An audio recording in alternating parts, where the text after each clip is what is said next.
welcome to my YouTube channel. This is me, Jemienaftaly, on the pediatric world. Remember, this is the only channel that we enlighten. We want to create the awareness to mothers, to the caregivers on common illnesses affecting children while growing up. So if you're new here, be that returning subscriber, subscribe if you haven't, and also to be part of this wonderful family. So I welcome you into today's episode, and in today's episode we are going to discuss a very sensitive topic, a very common one. It is usually one of the most serious illness in children and a cause of death. So, and this we are talking about severe acute malnutrition, the malnutrition in children. Those babies who don't gain weight, they're just there. So this is what we call severe acute malnutrition. So without further ado, let's get to the topic. And by definition, severe acute malnutrition is a condition resulting into the lack of adequate supply of proteins and also carbohydrates. So if there is inadequate supply of proteins and also carbohydrates, these babies, if they lack this, they are going to come down, and this is going to weigh them down, and in the end they are not going to gain weight. So severe acute malnutrition, in short we call it SAM, that is SAM, severe acute malnutrition. So how do these children present? These children with severe acute malnutrition, so clinical presentations, number one, they have severe wasting with thinness because of the loss of fats and the muscles. So they're very wasted. The muscles, they have loss of fat. Their skin don't have enough fat, so they're going to be very wasted. And the muscles are the most common affected here, and the commonly affected muscles are those muscles of the upper arms.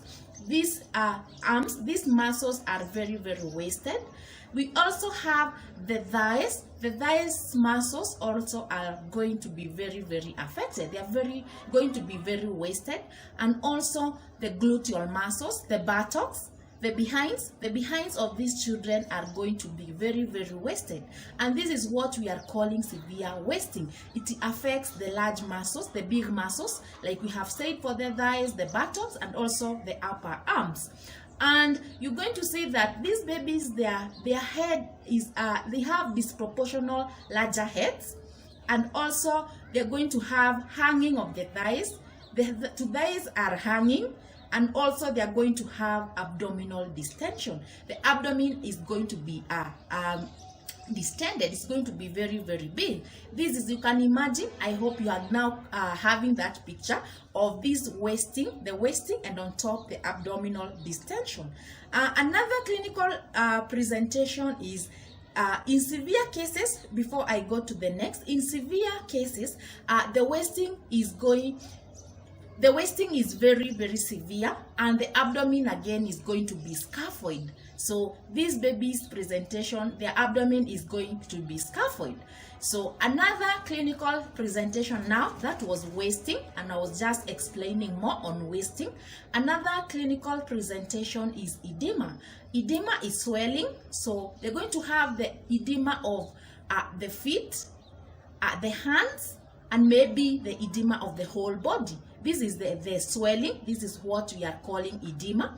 And we are going to say that edema is classified into three, depending on the level of edema. So if the edema involves just the feet, this we call it mild. We say this is not too much if it just involves both feet.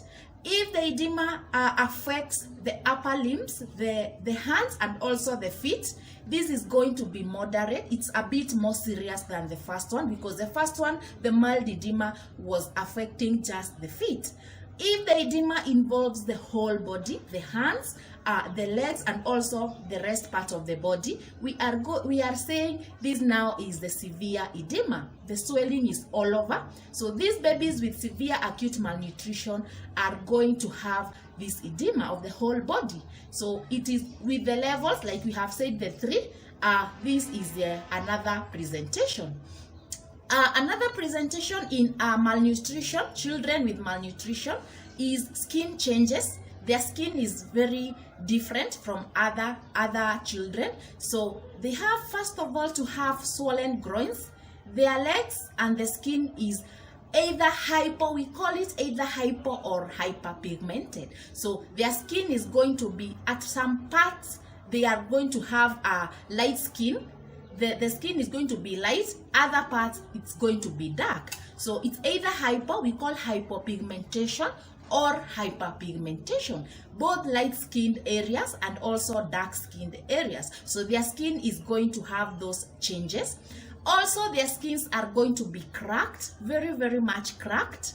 They are going to have peelings of the skin. You can easily peel their skins because they have come out. And this peeling, they appear like burns, as if these children have got burns. If a child has burns, you see that that picture of a child with burns. This is what children with severe acute malnutrition will present with.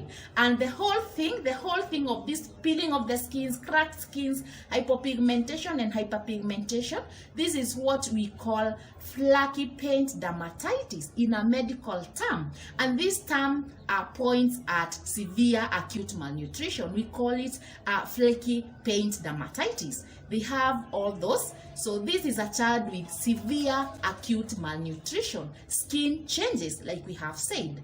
Another presentation is hair changes. Their hair is going to be different from these other children because their hair is very straight. It doesn't have the curls, so it is very, very straight. We're going to find that it's also going to be very it is silky and it is easily pluckable or brittle. You can easily break their hair because it is very, very brittle, pluckable. You can pluck it easily. So this is what their hair looks like. When you go to the color of their hairs, they also have color changes in their hair. It's going to be gray, range from being gray to white, and others are going to have even the hair is also going to be brown because of this. Remember, we said severe acute malnutrition is due to lack of proteins. So their hair is brown. Also, it's going to be, we are saying it is ranging from being gray to white. Other times it is brown, and also it is not well distributed. It is very, very scarce in their head. So when you see this presentation in a child coming into hospital, the first thing to think about here is severe acute malnutrition. I hope you understand. These are now the hair changes. These children, again, another clinical presentation. They are going to have poor appetite. They are not going to feed easily. They completely don't have appetite. Their appetite is very, very poor. Another clinical presentation is that they look miserable and also apathetic. So they're very miserable and apathy. They are very apathetic. That is, they lack interest with the environment. So you try to make stimulate this child. You want to make them laugh or even smile. They're not even concerned. They lack interest with the environment. So this is what we mean by saying they are miserable and apathetic. They have apathy. So this is what they look like. They're not friendly to the environment. So this is the meaning of miserable and apathetic. Another clinical presentation is that they are going to have, mostly they have diarrhea and vomiting. Every time they feed, they just vomit, and diarrhea that is all over every time they have got diarrhea. So this is a clinical presentation of a child with severe acute malnutrition. So this is it about the clinical presentations. This is how these babies present. How about what causes malnutrition? What are in other words, what are the risk factors to severe acute malnutrition? What contributes, what causes the severe acute malnutrition? So number one is poverty. Yes, poverty. So poverty is when, if the parents are not able to buy the protein foods. We can agree with me that proteinous food is very expensive. It's somehow expensive. So if this child comes from a poor background, the family this poverty, so the parents are not able to afford to buy this food. So this is number one contributor, poverty. Another risk factor is lack of knowledge, the ignorance. They are not informed. So these parents just give food because just to make the babies get full. They're not informed. They don't have that, they lack the knowledge on what are the protein foods, what are other vitamins, carbohydrates. They just give a food for these babies to get full. So this is what we call lack of knowledge or ignorance. They are not informed. Another cause, risk factor to severe acute malnutrition, is high prevalence of diarrhea and other infections. If these babies have always infections, they keep having cough, chronic cough every time, and also there's a high prevalence of diarrhea, so this will give us malnutrition in the end. So this is another risk factor to severe acute malnutrition. Another risk factor is early introduction of other food. Early introduction of complementary food. So you start weaning so early. That's why we insist. If you haven't watched an episode on breastfeeding, it was the very first episode in my channel. Just go and check on breastfeeding. We insisted on starting weaning after 6 months. Children should be breastfed for exclusive 6 months without giving anything. So if we introduce this complementary food early, before 6 months, this will contribute into this child getting severe acute malnutrition. So, and because we know breast milk, we say it is a standard and it has everything. We say the content, it has the first milk, the middle milk, and the hind milk.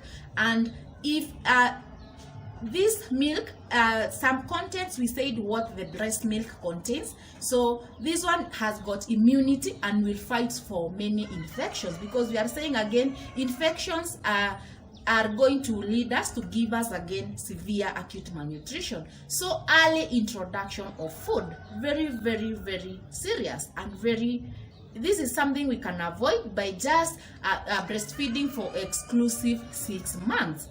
Another risk factor is poor hygiene, because if we are not clean, the hand washing of this parent who are raising these small kids, and this severe acute malnutrition, by the way, commonly it's in under 5. These most common illnesses are in under 5s, because in under 5s, these children's immunity is not well developed yet. They have not started building their own immunity after 5 years. That is why these common illnesses affect these under 5s. So if there's poor hygiene, mothers, clean your hands before even handling these kids' food. Just hand washing, the hygiene is key here. It is very important. And if you're going to have these contaminated food, water, everything is going to cause us problem. The children are going to get diarrhea and vomiting, and in return we are going to have severe acute malnutrition. So these are some of the risk factors. I know now you know. So we are going to reach here for today, so that we go bit by bit for people to understand. Remember, again, I'm saying these are common illness, severe acute malnutrition. Let's work together, people. Let's listen. If there are any questions, please pin down there below. Comment in the comment section any question concerning severe acute malnutrition. So we are going to continue from here. If you have not subscribed yet, please hit on the subscribe button. Subscribe, like, share the videos widely, so that many people can reach them. We want to involve everybody into the management of these children. So thank you so much for watching. Thank you for listening. Till next time.